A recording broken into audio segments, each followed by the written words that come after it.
Hey everybody, Captain B-Nard back here with another Wi-Fi battle. Today we have Week 8 of the BHDL3 Draft League, and that is going to be against Viradu, strong competitive battler and experienced Draft League player. So we're going to go ahead and get this battle on its way. This is actually our 5th match here on Scarlet and Violet, though it's been quite some time since we've had a game. So there he is. IGN, of course, is going to be Viradu, as per the origin of the joke. So, yeah, let's see what he brought to the game here. He brought the Carbink. Whoa, that's a shock right out of the gate. Okay. He's got the Houndstone, the Tornadus, the Vileplume, the Excadrill, and the Azelf. Alright, so I am pretty stunned to see Carbink here. Yeah, so Carbink is here. That was unexpected.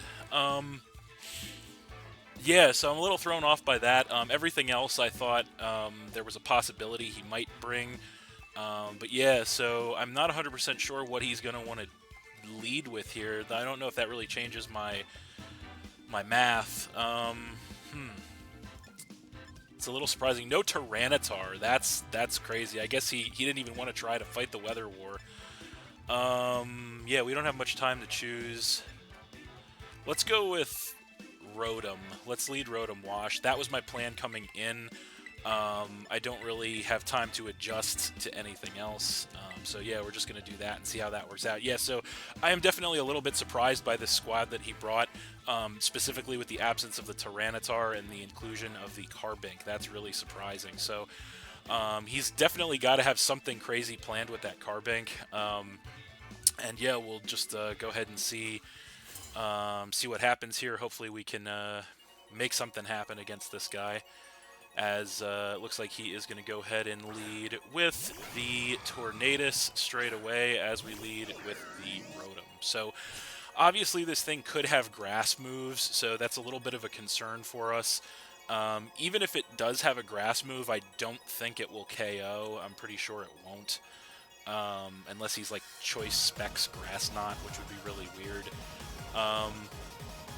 So I don't know what I want to do right out of the gate here. Obviously the electric move is extremely obvious. So he could go to Excadrill to try and block that, although I don't know if he would want to do that. I kind of want to switch, just because I don't want to take a grass move with Rotom. I feel like he probably has the grass move. So let's go ahead and switch into Goodra right away. We're going to scout for the grass move, see what he wants to do. And yeah, if he pivots, that'll be unfortunate, but I'm going to scout for the grass move. So we'll come in with Goodra here, see what he wants to do.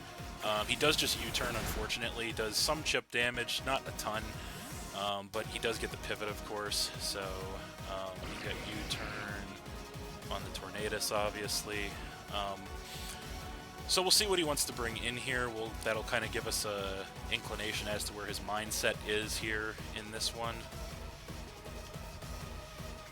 So what is he going to want to come in with? I mean, he very well still could have the grass coverage, but yeah, we don't know.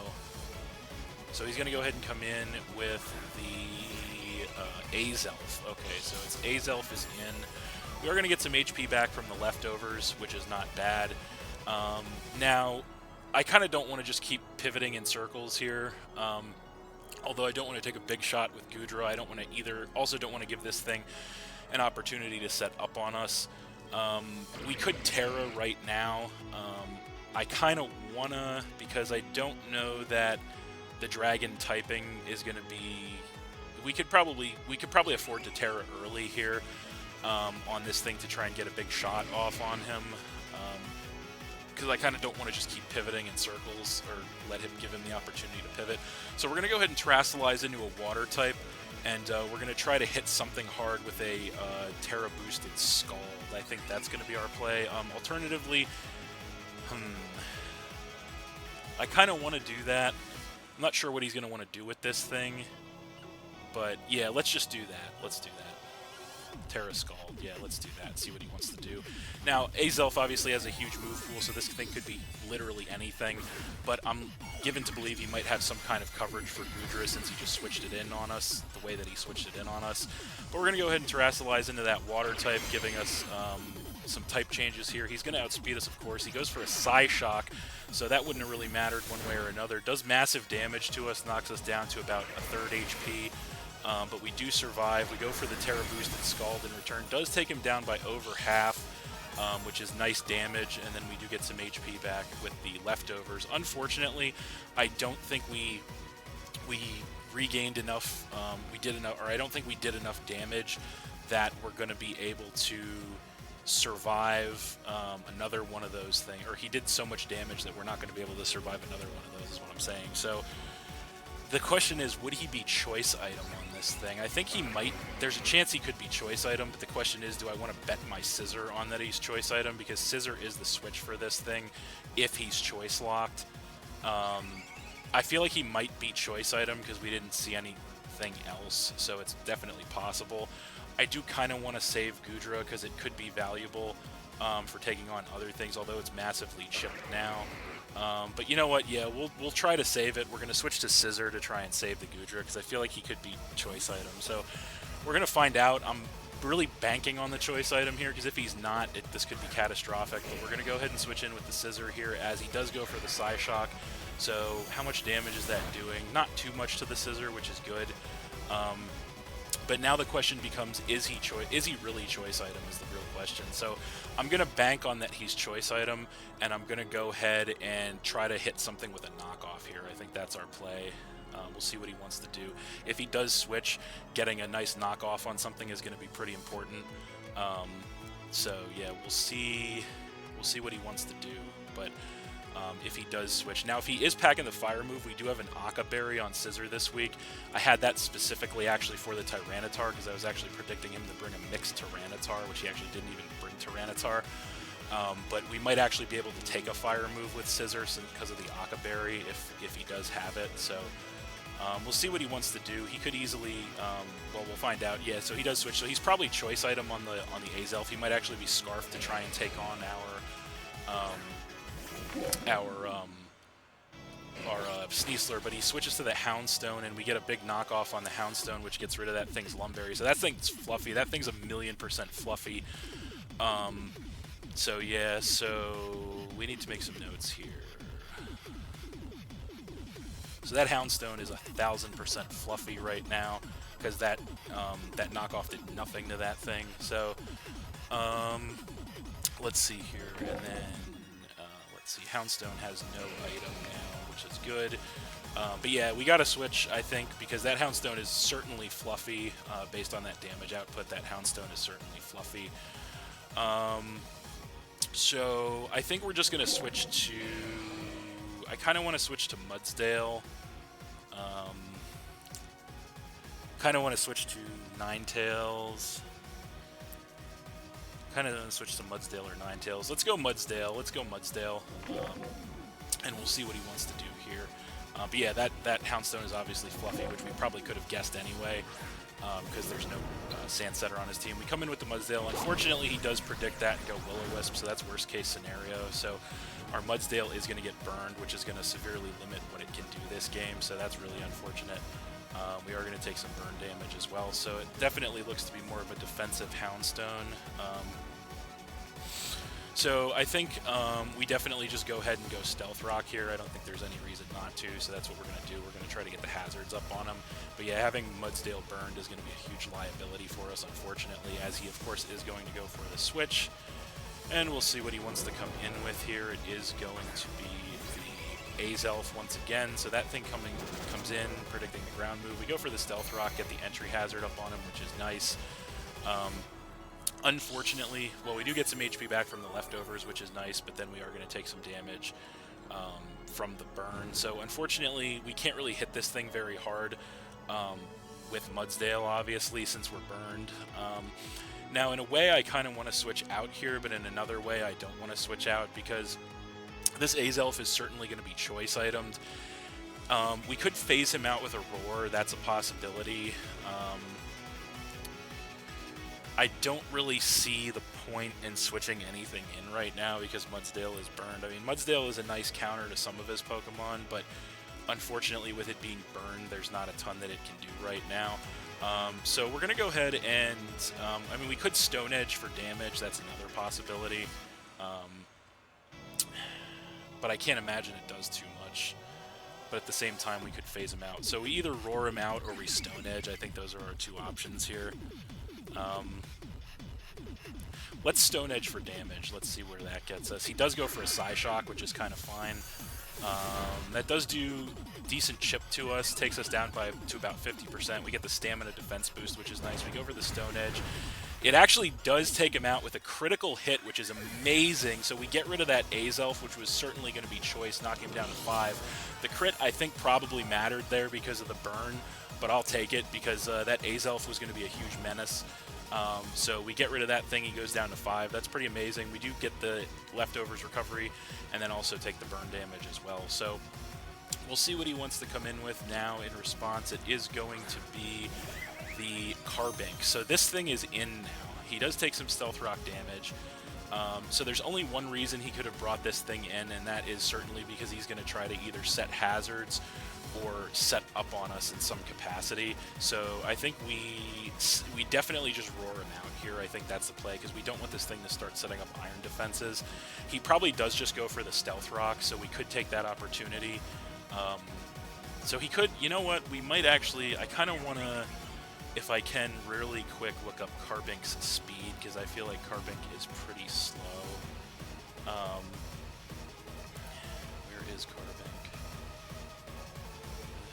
Yeah, it's pretty slow.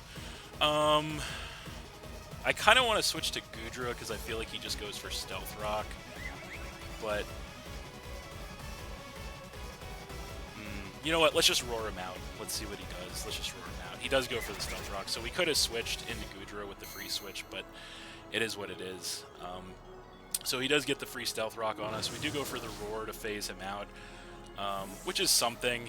We are going to get around a Stealth Rock chip on something, so I guess that's something. We'll see what it forces him into. If it's going to be, okay, it's the Excadrill, so that's actually best case scenario for us. So the Excadrill comes out. It does take a little bit of Stealth Rock chip. He does have Mold Breaker, which I kind of suspected he would, which means that we're definitely going to have to be careful when Rotom comes around. So we do get some HP back with the leftovers, take some damage from the burn, all that good stuff. So we have a little bit of a choice to make on our hands here. He definitely could try to set up. He could try to Rapid Spin our rocks away. I'm kind of thinking that's what he's going to do. So I think what we're going to do is just try to hit him hard with an Earthquake. That's what we're going to do. Because I feel like he could try to Rapid Spin our rocks away now.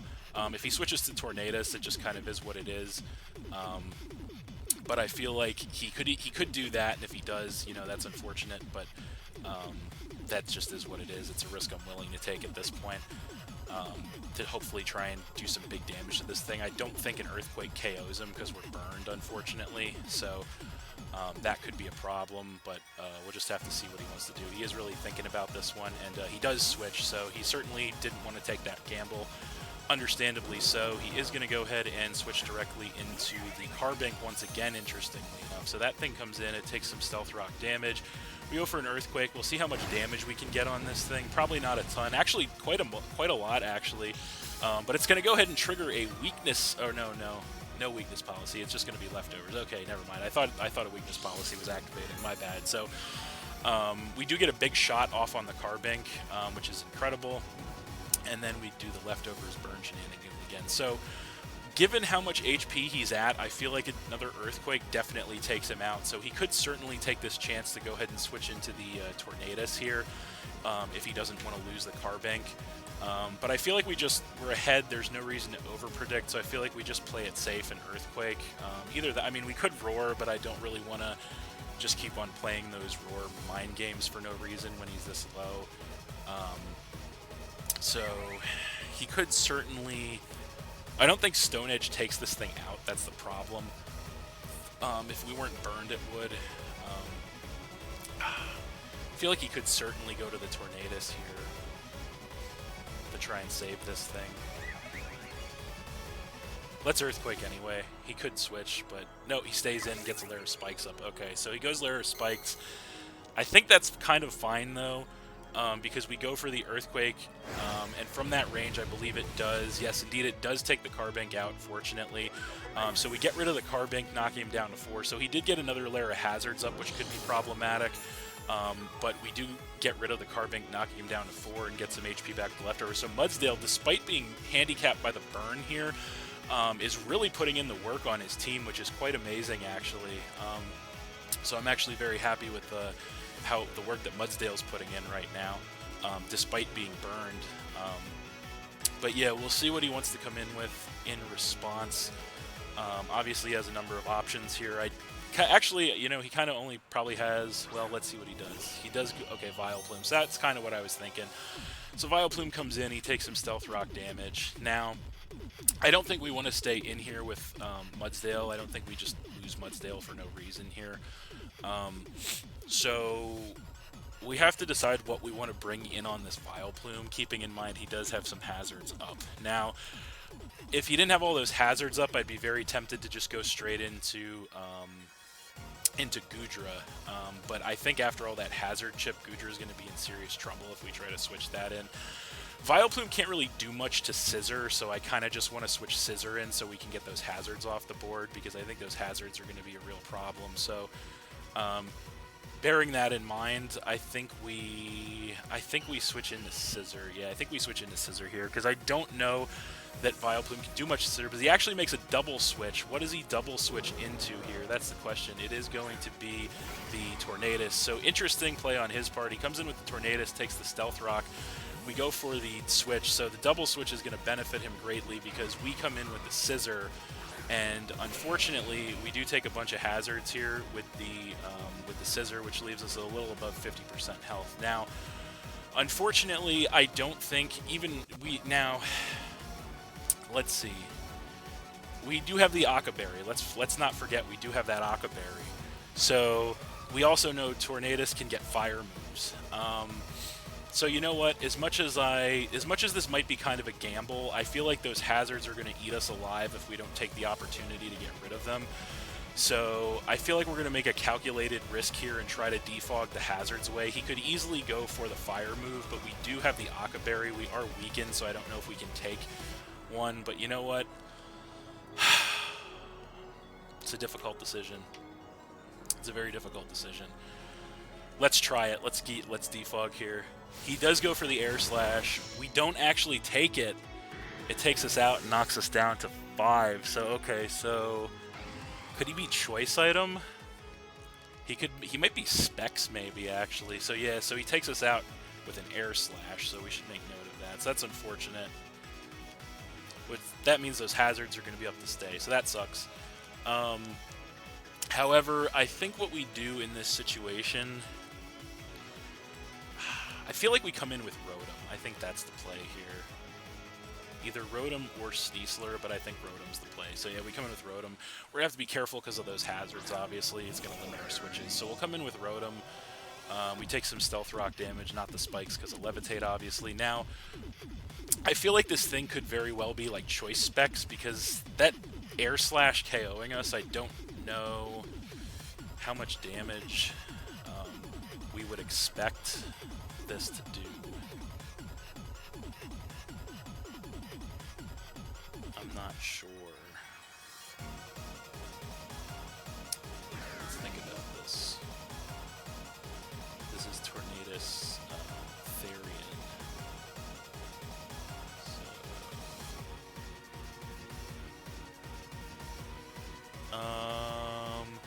I feel like that's choice damage. From that Air Slash. I feel like that's choice damage. I feel like he switches. The question is into what? Let's split the difference and let's go for a Shadow Ball. He does switch, so I'm pretty sure that thing's choice specs, honestly, because I don't think that should have KO'd Scissor. So what does he switch into here? He does switch into Vileplume. Okay, so he takes more Stealth Rock damage. How much is this choice specs max special attack Shadow Ball going to do to this thing is the question. Ooh, that is so close to a 2-shot, but I don't think it's enough. So that's unfortunate. Yeah, so I don't think he gets, especially after Black Sludge Recovery, I don't think I don't think that's enough. Yeah, we gotta switch here. I think we go Goodra. I feel like we go Goodra here. He could be going for that grass move. You know what? We could actually go Sneasler. That could be a possibility. We could actually go Sneasler. I think either Sneasler or Goodra has to come in here. He either goes for the grass move or he double switches me. So I feel like he could go for the poison move as well. You know what? I don't want to, as much as I don't want to risk Sneasler on this, let's do Sneasler. I feel like he either double switches or goes for the grass move. I mean, he could go for poison move as well, but we're going to bring Sneasler in and hope that doesn't bite us, because if he goes for the poison move, that'd be terrible. So we take all the hazards with the Sneasler. What does he go for? He goes for a Strength Sap, so that's unfortunate. That's really unfortunate. How much HP? Probably going to get all of his HP back from that. Yep. Yeah, that's unfortunate. Okay, so Vileplume has Strength Sap. So we really ought to be careful of that thing. Okay. So now the question is, now what do we do to this thing? With a lowered attack, I feel like we just pivot out with U-turn. I think that's our only play. So yeah, that's our only play. That's what we're going to do. See what he wants to do. He does switch. Okay, I kind of figured he would. What does he switch in with, though? It's probably going to be, if I had to guess, I would say it is. Okay, it's the Houndstone. So that thing comes in. It's getting chipped by Stealth Rock, which is good. We go for the U-turn. We get minimal chip damage. That's a maximally defensive Houndstone. We do get the Poison Touch, though, so that's very fortunate for us, because that is really going to limit the longevity of that Houndstone. So that Poison Touch is actually pretty big. So that's nice. Now, the question is, what do we go into on this thing? We could go, that's 100% a maximally physically defensive Houndstone if I've ever seen it. So I feel like Ninetales might actually be the play here. Yep, I feel like Ninetales is definitely the play here, yeah, because there's no way he outspeeds us with no items. So we come in with the Ninetales. We do take a bunch of hazards, unfortunately. Which is going to be a big problem. We do get the Snow Warning up to increase our physical defense.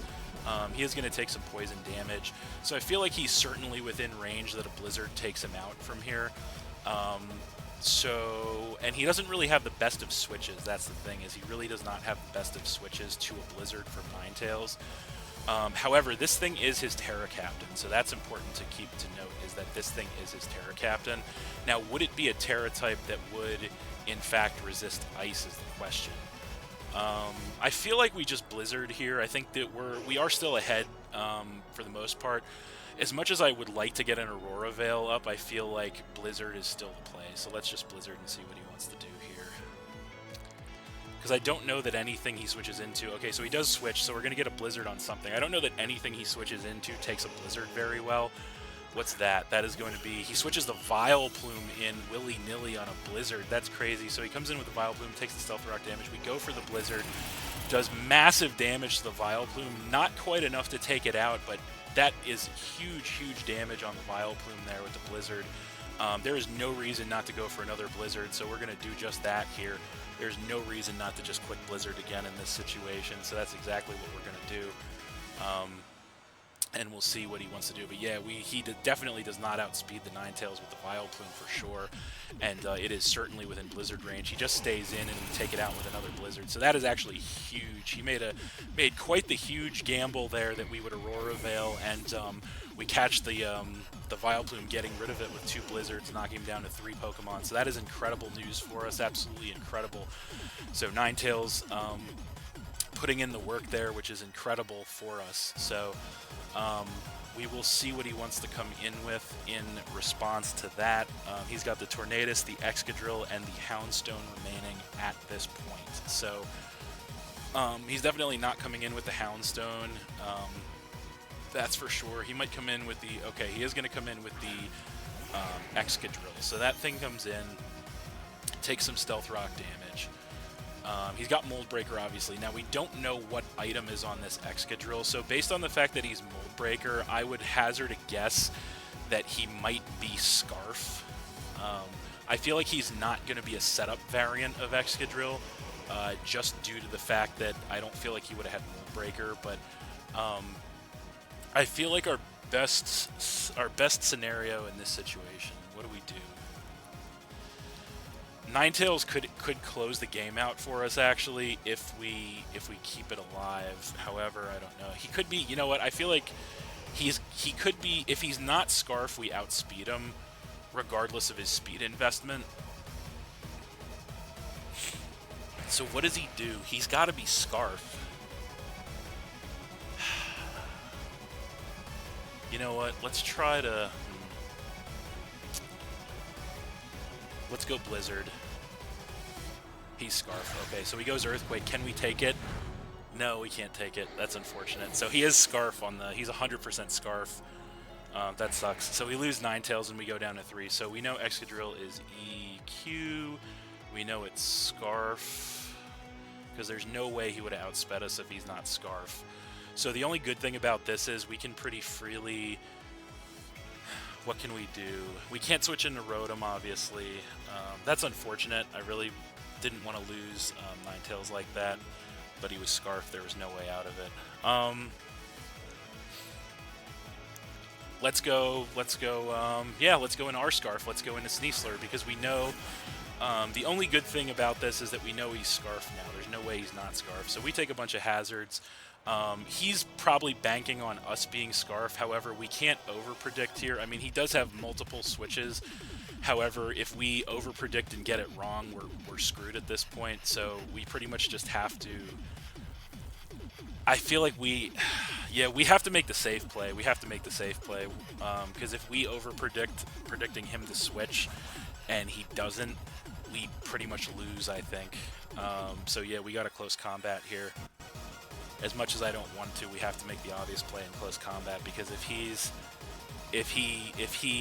we overpredict and get it wrong, we lose, because this thing is Scarf. So we certainly have to make this play, unfortunately. Unfortunately for us. So hopefully he stays in, but if he does switch, hopefully it's not to the Houndstone, because that would be worst case scenario. But yeah, he does switch. Okay, so does he switch to Tornadus is the question. Is that Tornadus? No, that's the other thing. Oh no, that is Tornadus. Okay, so he comes in with Tornadus, takes the hazards. We go close combat. Is it a 2-shot from that range? Yes, it certainly is a 2-shot from that range, which is great. So we do take some defense drops. Now we know for 1,000,000% that this thing is, well, maybe not 1,000,000%, but I'm pretty confident that this thing is going to be choice specs. But I think we really need Sneasler. We're going to have to be really careful with Sneasler here. So I feel like he does one of two things in this situation. He either double switches into the Houndstone, or he stays in and tries to attack. Because if he stays in, could be Scarf on this thing too. But I think Rotom is going to be our switch either way. I think Rotom Wash is going to be our switch here, so that's what we're going to do. Okay, we'll see what he wants to do. So we switch first, and we switch into Rotom Wash here. What is he going to do? We take the Stealth Rock damage. What is he going to do? He goes U-turn. Okay, so that's interesting. So he gets a crit U-turn, which is unfortunate. We take some chip there. So that's a little unfortunate. What does he do here? We could have probably taken that thing out, but I just didn't want to risk it. He comes back in with Excadrill, so that's bad. I feel like we need Rotom for the end game here. I feel like we need Rotom for the end game here. So I think we're gonna have to sack Goodra, because I think we need Rotom and we need Sneasler. So we really have no choice but to sack Goodra here, so that's going to be our play. We can't take another attack basically with Goodra from anything anyway. So that's going to be our only play. So we come in with Goodra, take all the hazards. After all the hazards, we're going to be left extremely low at this point. He does go Earthquake. There's literally no reason for him not to go Earthquake, but that Excadrill is Scarf 1,000,000%. So Goodra goes down, and we go down to 3 Pokemon. So we're indefinitely a bind at this point, but I think we have an answer. So we come in with Sneasler. I think Sneasler is our answer here, and the reason that I say that, I feel like Sneasler, this is going to come down to choice Scarf mind games, I think, at the end of the day. So we're going to come in with Sneasler. take a whole bunch of hazards. And so the question is, he knows that we're Scarf, but the question, I feel like he switches here. I feel like he 1,000,000% switches here. So I kind of want to, I want a U-turn or I want a throat chop, one or the other.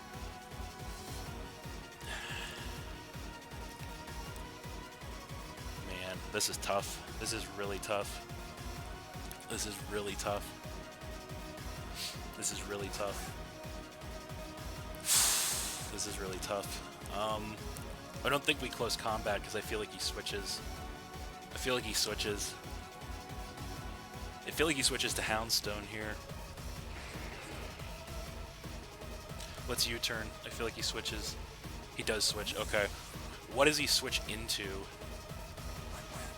It is the Tornadus, I think. Okay. So Tornadus is in. Takes Stealth Rock.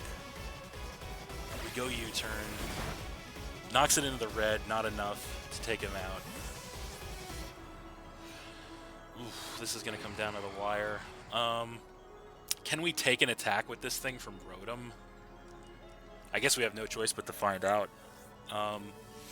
So we come in with Rotom, take the Stealth Rock. That crit, that extra chip damage on the crit could be bad. I feel like we just Shadow Ball here because we need damage. What does he do? What does he have? Does he pivot? He Focus Blasts and he hits it. And he takes us out. That's really unfortunate. Okay, so Rotom goes down and we go down to 2. So yeah, this took a bad turn here. This is bad. Yeah, so we come in with Sneasler now. We're in trouble. I think we're in a little bit of trouble. We do take all the hazards again. I think we're definitely in a little bit of trouble right now. The play 100% now is Throat Chop. I think the play is Throat Chop, so that's what we're going to do. He just stays in and lets us take him out with a Throat Chop. Okay, so we take him out with a Throat Chop. That's something. I think we're not going to have enough switches to come out on top of this one, unfortunately. So we get rid of the Tornadus. He goes down to 2. Does he come in with the Houndstone or the Extra? If he comes in with the Houndstone, we might actually have a chance, but no, he's going to come in with the Excadrill. There's no reason for him not to. So I think we're in serious trouble right now because we can't take if we... I think we might lose this because we just don't have enough switches because he's got the Houndstone that has the immunity to the close combat, so we can't lock ourselves into close combat here. Or we are locked in the Throat Chop. We can't switch out or we're locked in the close combat. So I think all we can, yeah, I think we're screwed here. There's nothing we can do. I think we're screwed. The only thing we can do is Throat Chop this thing for damage. That's what we're going to do. Yeah, it's not nearly enough to get rid of this thing. Earthquake's going to take us out. Yeah, it's just, I think he's going to have us. That sucks. It's going to be really close, but I think he's got this. So yeah, we come in with, all we can do is come in with Mudsdale. After all the hazards, I don't know that we can even take, an Earthquake from this thing with Mudsdale. But we're just going to have to hope we can. And we're just going to go for an Earthquake of our own here. But I think we might be finished, unfortunately. We were looking good at one point, but yeah, I don't know. It kind of fell apart there toward the end with a couple of predictions. But yeah, I mean, it is what it is. I don't know. I don't think we can do this, but we're going to try. He goes Earthquake. Can we even take one with Mudsdale? No, we can't. So, yep, that's it. So Mudsdale goes down, and that is going to be game. So we are going to lose that one 2-0 against Viradu, but that was a good match, actually. Pretty close, pretty competitive. Definitely some hacks on both sides there. But yeah, that was it was an unfortunate turn of events toward the end. We just didn't have enough Pokemon left to switch, and with the Scarf mind games, it wasn't enough. So so yeah, that's unfortunate. We do take a loss. It was a close one. But yeah, with that, the Pidgeys are going to fall to a 6-2 record here in the BHDL3. Yeah, close match. I feel like we could have had that one if we would have done a couple of things differently, played a little better, but you know, it is what it is. So But yeah, as usual, I will save my full thoughts, I should say, for the weekly recap and preview video out next time. So yeah, that's it. Thanks for watching again, everyone. Hope you all enjoyed. Please hit that like button, leave a comment, and/or subscribe if you did enjoy, and stay tuned for more new battles in the future. So that's it, and we'll see you next time.